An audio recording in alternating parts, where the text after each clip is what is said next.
네, 안녕하십니까. 김선생의 문화예술 이야기를 진행하는 강사 김효입니다. 이번 시간에는 동작구청이 운영하고 있는 동작충욕일 3코스에서 만날 수 있는 효사정에 대해서 알아보도록 하겠습니다. 이번 강의의 제목은 효사정에는 한강신사가 있었다라는 제목이 되겠습니다.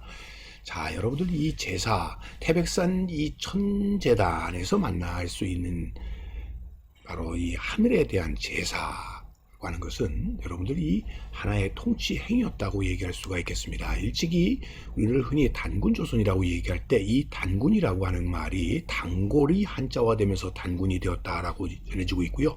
여기서 이 단자가 제단잔자를 쓰고 있다는 거죠. 즉 단군이라고 하면 제를 주관하는 신관이라는 의미가 되겠고요.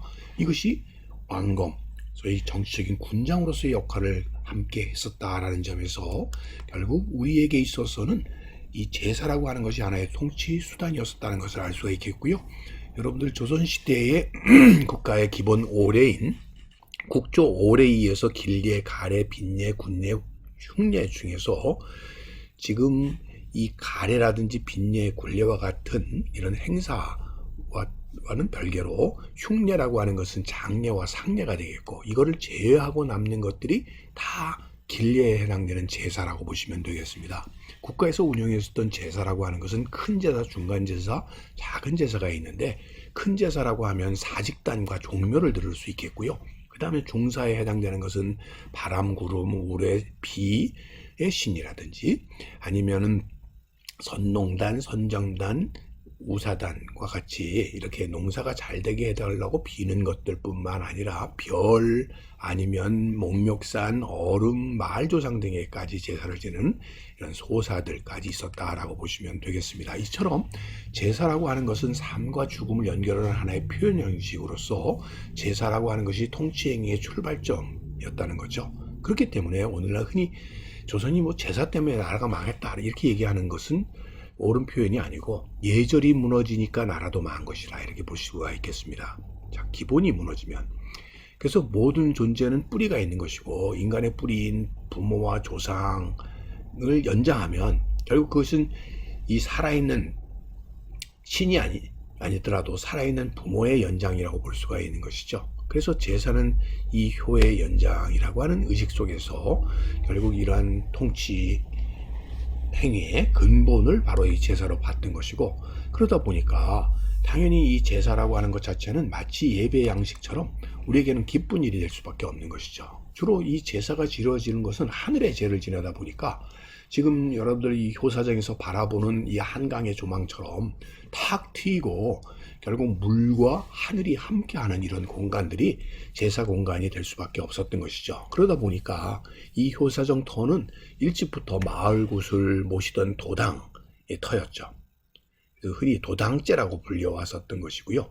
일제강점기에는 또 신사참배를 강요받았던 한강신사가 이 자리에 있게 되었던 것이고, 해방 이후에는 이 송악산 전투에서의 이 10명의 용사들을 기리는 육탄 십용사 탑이 이곳에 서 있었고, 지금은 국립현충원으로 옮겨갔습니다만, 또 그 자리에 학도 영병 현충비가 세워지게 된 것 또한 바로 이 자리가 갖고 있는 그런 어떤 땅의 기운과 하늘의 기운이 만나는 그런 장소이기 때문에 가능한 일이 아니었을까 싶습니다. 한편 오늘날에는 이 효를 생각하는 예로서 효사정이라고 하는 이런 정자가 세워지게 된 것도 그러한 맥이 쭉 이어져 온 거라고 볼 수가 있겠습니다. 그런 의미에서 효사정 자리는 원래 마을의 기륭합을 기원하던 산제를 지내던 도당터였다라고 볼 수가 있는 것이죠. 자, 그러다 보니까 이곳에 이런 장성이 세워지게 마련이고, 이런 것들을 흔히 수구막이라고 하는 거죠. 동티, 마을에 결국 큰 난리가 나는 것을 막는다는 의미가 되겠고요. 이런 산신당 같은 것들, 또 돌무지와 돌미륵 같은 거라든지 아니면 마을 수목인 당산나무와 선앙당 같은 것들이 결국 이런 도당터에 있었던 하나의 신앙의 요소들이라고 볼 수가 있겠습니다. 그랬던 곳에 일본인들이 주택인 명수대가 들었으면서 그곳에 일본인 신사인 한강 신사가 들어서게 되었다라고 보시면 되겠습니다. 지금 지도에서 보시는 것처럼 지금 붉은색으로 원으로 표시되어 있는 지역이 오늘날의 효사정 터가 되겠고요. 당시에 한강 신사가 들어서게 되면서 명수대라고 하는 전원주택지가 만들어지게 되고 이것에 휴식 공간으로서 온천장들이 들어서게 되었다라고 보시면 되겠습니다. 자, 지금 흑석동, 지금의 흑석동 일대는 지금 흑석동 이 성당 주변에 마을이 이렇게 조성이 되어 있었고 바로 이곳에 높은 언덕배기 위에 도당터가 마을의 동제를 지내는 공간이 있었으니 그 동제에 지내던 공간이 일제강점기에 이곳에 결국 신사가 들어서게 되었다라고 보시면 되겠습니다. 자, 이것에 신사가 들어선 자리의 모습이 한강으로 이렇게 코끼리가 코를 내려서 물을 마시는 형국으로 되어 있었다라고 해서 이곳 자체의 이름을 뭐라고 불렸냐면 상두산이라고 불러서 이곳에 한강 신사가 있었음을 알 수가 있습니다.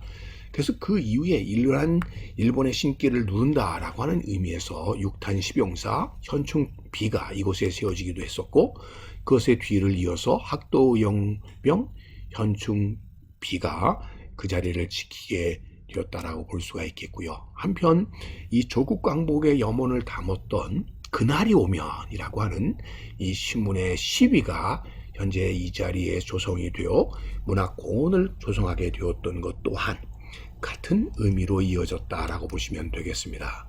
이어서 이 1994년도에 서울정도 600주년을 기념을 해서 사실 정확한 위치는 고증이 어렵지만 한강변 유적지 복원 사업의 일환으로 부모에 대한 효시임을 낳은 정자라고 해서 이곳에 효사정을 세우게 되어 오늘에 이르고 있다라고 보시면 되겠습니다. 이처럼 식민주의의 상징이었었던 이러한 신사터에 대한민국의 권위를 증진시키기 위한 충과 효의 공간으로 이렇게 재탄생된 것이 오늘날의 효사정이다라고 보시면 되겠습니다.